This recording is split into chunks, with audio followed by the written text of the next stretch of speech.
The Brothers Grimm Fairy Tales. The 7 Ravens. There was once a man who had 7 sons, and last of all 1 daughter. Although the little girl was very pretty, she was so weak and small that they thought she could not live, but they said she should at once be christened. So the father sent one of his sons in haste to the spring to get some water, but the other 6 ran with him.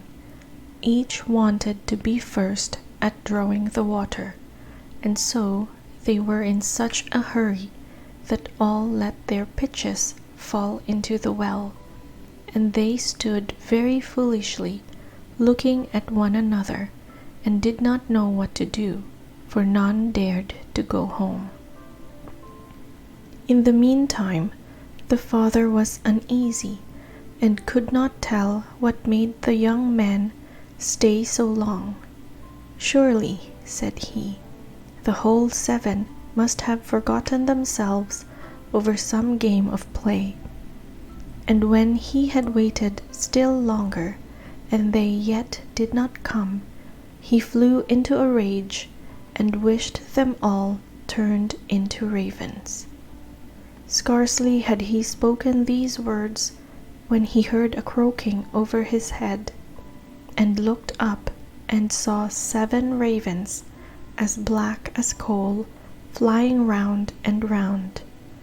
Sorry as he was to see his wish so fulfilled, he did not know how what has done could be undone, and comforted himself as well as he could for the loss of his 7 sons with his dear little daughter, who soon became stronger and every day more beautiful.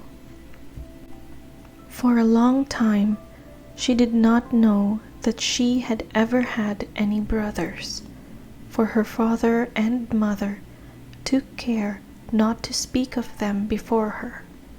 But one day by chance she heard the people about her speak of them. "Yes," said they, "she is beautiful indeed, but still 'tis a pity that her brothers should have been lost for her sake."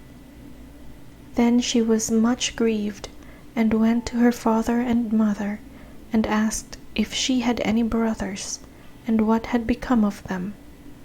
So they dared no longer hide the truth from her, but said it was the will of heaven, and that her birth was only the innocent cause of it. But the little girl mourned sadly about it every day, and thought herself bound to do all she could to bring her brothers back, and she had neither rest nor ease, till at length one day she stole away, and set out into the wide world to find her brothers wherever they might be, and free them, whatever it might cost her.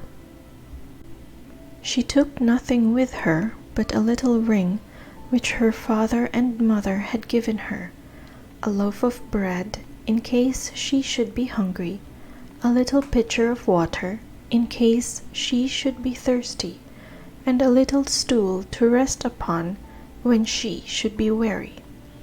Thus she went on, and journeyed till she came to the world's end. Then she came to the sun, but the sun looked much too hot and fiery, so she ran away quickly to the moon. But the moon was cold and chilly, and said, "I smell flesh and blood this way." So she took herself away in a hurry, and came to the stars. And the stars were friendly and kind to her, and each star sat upon his own little stool. But the morning star rose up and gave her a little piece of wood, and said, "If you have not this little piece of wood, you cannot unlock the castle that stands on the glass mountain, and there your brothers live."